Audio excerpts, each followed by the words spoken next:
മനുഷ്യ വന്യജീവി സംഘർഷം തടയാൻ ഇടുക്കിയിൽ 50 കോടിയുടെ പദ്ധതി നടപ്പാക്കുമെന്ന് വനംവകുപ്പ് മന്ത്രി എ.കെ. ശശീന്ദ്രൻ. വന്യജീവി ശല്യം തടയാൻ വനത്തിലൂടെ കടന്നുപോകുന്ന റോഡുകളുടെ അരികിൽ 10 മീറ്റർ വീതിയിൽ തുറസായ സ്ഥലമുണ്ടാക്കും. വന്യജീവിയുടെ ഇനം അനുസരിച്ച് പ്രതിരോധ പ്രവർത്തനങ്ങൾ നടത്തും. വന്യമൃഗങ്ങളെ വനത്തിൽ തന്നെ നിർത്താൻ പദ്ധതികൾ നടപ്പാക്കുമെന്നും മന്ത്രി ഇടുക്കി പീരുമേട്ടിൽ പറഞ്ഞു.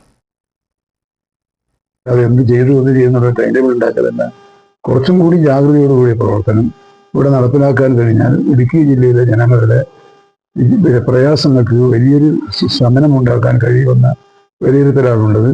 ആ ലക്ഷ്യം മുന്നിൽ നിർത്തിക്കൊണ്ട് എല്ലാം കൂടെ 50 കോടി രൂപ ചെലവ് വരുന്ന പദ്ധതികൾ ഈ മാർച്ച് മാസത്തിൽ മുമ്പ് ആരംഭിക്കാനോ പൂർത്തിയാക്കാനോ കഴിയും എന്നാണ് തീരുമാനിച്ചിട്ടുള്ളത്. ആ കാര്യത്തിൽ റവന്യൂ ഡിപ്പാർട്ട്മെന്റിന്റെയും പോലീസിന്റെയും സഹകരണം ആവശ്യമുണ്ടെങ്കിൽ ആ ആവശ്യങ്ങളൊക്കെ നൽകാമെന്നവർ വാഗ്ദാനം ചെയ്തിട്ടുണ്ട്. യോഗം ഫലപ്രദമായിരുന്നു.